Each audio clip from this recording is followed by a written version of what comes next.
Action at the New York State Fairgrounds. Doug Logan along with Shane Andrews, the Eckert 200, and there's 1 and 2 in the form of 3 and 91. Brett Hearn and Billy Decker, your race leaders here in Syracuse, under the lights as we've had a 5-hour-plus rain delay.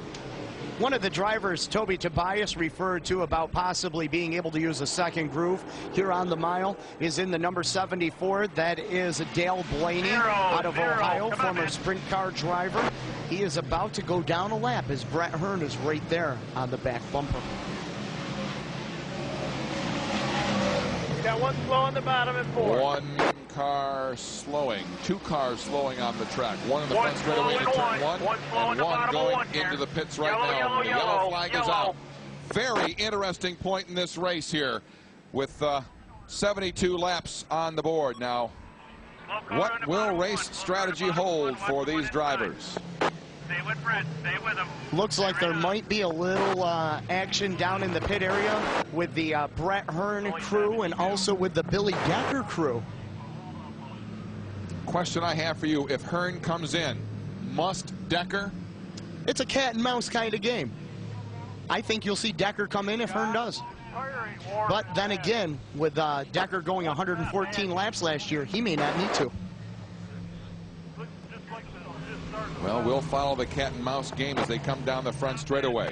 And there is a flurry activity in the Hearn pit and in the Decker pit.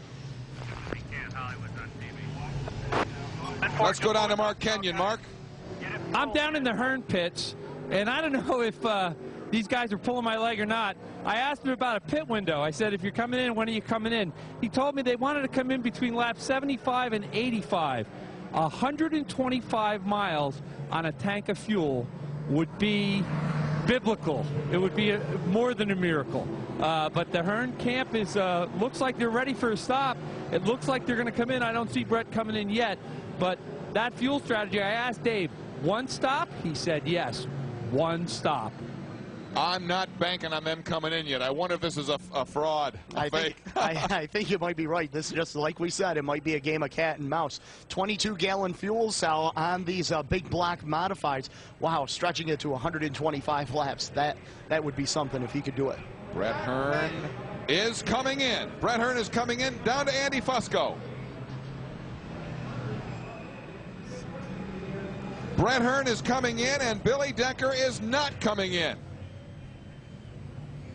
And they're going first to fuel only. Fuel can't. 1 fuel in, no tires. No tires on the Hearn stop. I'm going to try to sneak out here and see if I can get a look at that right rear. The right rear is cupped just a little bit, but the Hearn people are not worried about it. The fuel's in, fuel sprays out. Brett Hearn is out, cleaning away. Scotty Prentice is in. Tim McCready is in.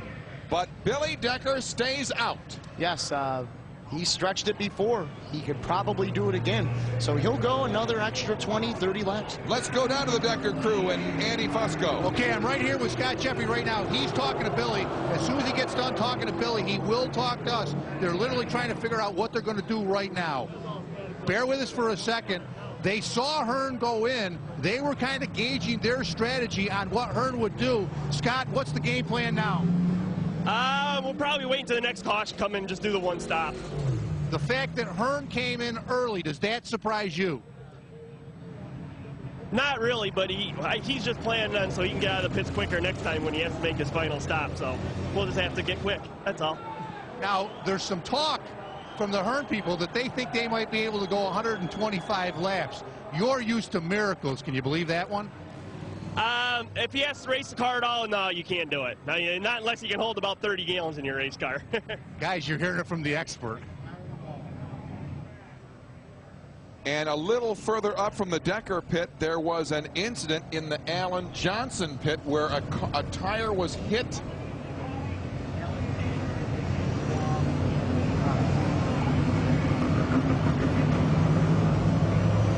We'll see if we get anything more there. And look at this. There's a tire off. Is that Steve Paine? Steve Paine has lost a left rear tire. Unbelievable. Let's see if we can get Andy Fusco up to the Alan Johnson pit to see what happened there. Meanwhile, Steve Paine is minus a left rear. Wow, what drama here in the last couple of minutes. Steve Paine, the Sweeteners Plus number 7X, coming down pit road. This guy has not had the greatest of season in the big block modified ranks for the Advanced Auto Parts Modified Super Dirt Series. The Canandaigua Speedway track champion opted to run a couple of small block tour races to protect his points in that, and not what he wanted to see here for his 31st Super Dirt week. Down to Andy Fusco. Okay, I'm down here in the Steve Paine pit right now. He lost the left rear, and the crew is terribly upset. It's hard to tell exactly what happened. There was an incident on the racetrack, or in the pit lane, I should say, involving Alan Johnson. It was hard to see from our vantage point whether that had anything to do with this situation. I'm going to try to get a word with Steve. Steve, exactly what happened? I was just talking on the radio. I don't know. I guess they had the left rear tire guy got run over because there's no room in here, and we were all blocked out. And the wheel fell off, and it broke the caliper, and we don't have no brakes, so. Steve Paine's done for the day right now, no brakes, and if there's a guy that has bad luck at Syracuse, it sure is Steve Paine. His time to win this race is long, long overdue, but it won't happen tonight. Andy, see if you can get down to the Alan Johnson pit and see exactly what happened from their perspective. Well, such a confined area, the pit area here at Syracuse. When the drivers come in, they throw the cars sideways to give themselves a lane to be able to get out, and everybody cramped up over there at the Paine and Johnson pits. All right, we're under green, and Billy Decker fires. Billy Decker did not follow Brett Hearn into the pits, and he is the race leader. Let's go back down to the pits and Andy. Okay, I'm down here with Jamie Beachy. Jamie, what exactly happened with Alan Johnson? Well, right now we had a lug nut on the left rear getting stuck, so it took us a little while. But when Steve Paine came in, he parked right in front of us, so we couldn't get out. We were blocked. Alan didn't want to go down that way, but we had no choice, unfortunately. Now, I've heard a report about a crewman getting struck. No, nobody got hit. Everybody just, it's the heat of the moment deal, that's all. It may be cold outside, guys, but it's hot down here in the pit. Oh, my.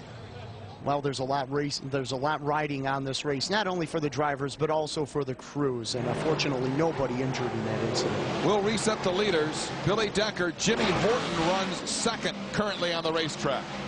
Billy Decker looking for the sweep of the weekend yesterday, winning the Sunoco A+ 358 modified race here at the mile, looking for the doubleheader on the weekend. I just wonder what Brett Hearn did to his chances of winning this race. I think we're going to see another caution. That's just my opinion. That's my opinion. I think we're going to see another caution. And Hearn coming in, short pitting for gas, setting himself up for track position. Track position is important, especially tonight with the track the way it is. 1.5 groove, so when the cars before him come in, but then he's really going to have to make the fuel mileage work. Yes, he is. And Billy Decker and his crew, meanwhile, planning on a one-stop pit strategy. If he can go in 114 laps like he did last year, he would have to come in at lap 86 and beyond.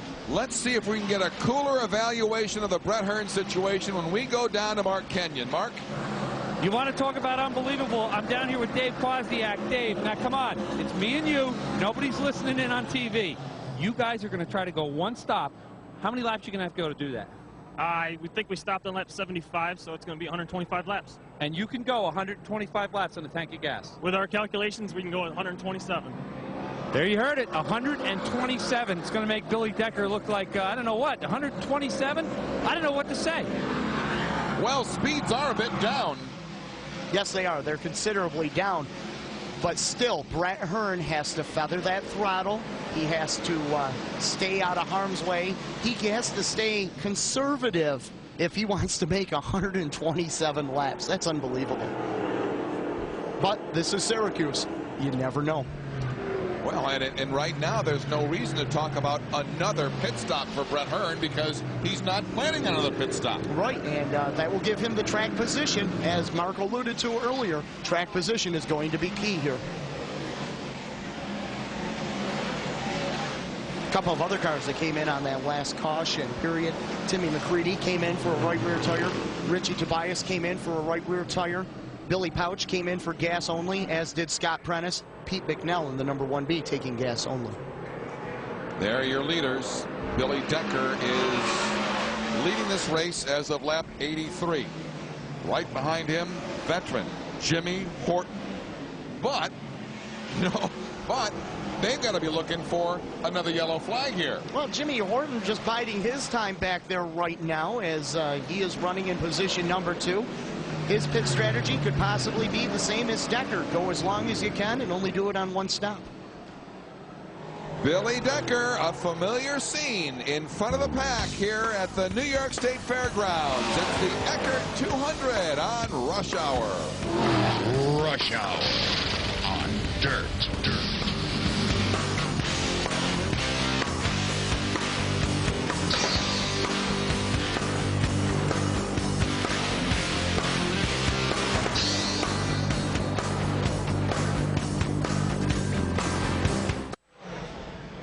At the New York State Fairgrounds, there Billy Decker, who has just turned in the fastest lap thus far in this race. Hearn to the wall.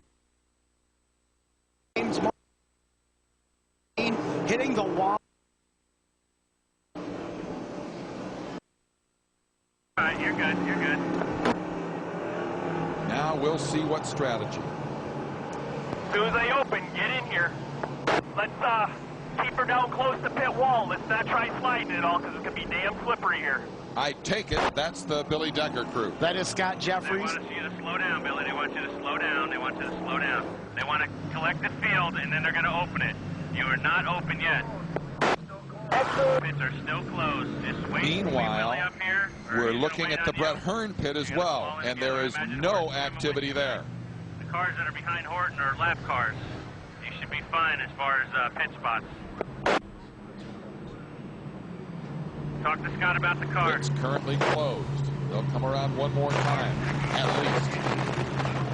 They're working on the Bowen car in turn 2. Last year, Decker, as we alluded to, 114 laps. Lap number 90 is in the books. It's 110 laps that he can try and make. All right, Andy Fusco, you're in the Billy Decker pit. Okay, they're going to bring Billy in right now, Doug. It looks like they're going to change one tire. More importantly, fill it up with fuel. I can guarantee you one thing. This will be Billy Decker's only pit stop of the race, barring misfortune. Now, what the officials tell us they're going to do, they're going to get the field collected behind the pace car before they open up pit lane. Right now, pit lane is closed. Billy Decker will be coming in next time by. Come on down for me for a report in about a half a minute. Oh, yeah, we'll be there, Andy. There's no question about that. This is about the exact time that Billy Decker pitted last year, and as the race went extra laps, he goes 113 laps on a tank of fuel. But the master of fuel conservation may be outmastered by Brett Hearn if that strategy pays off. Let's go back down to the Billy Decker pit.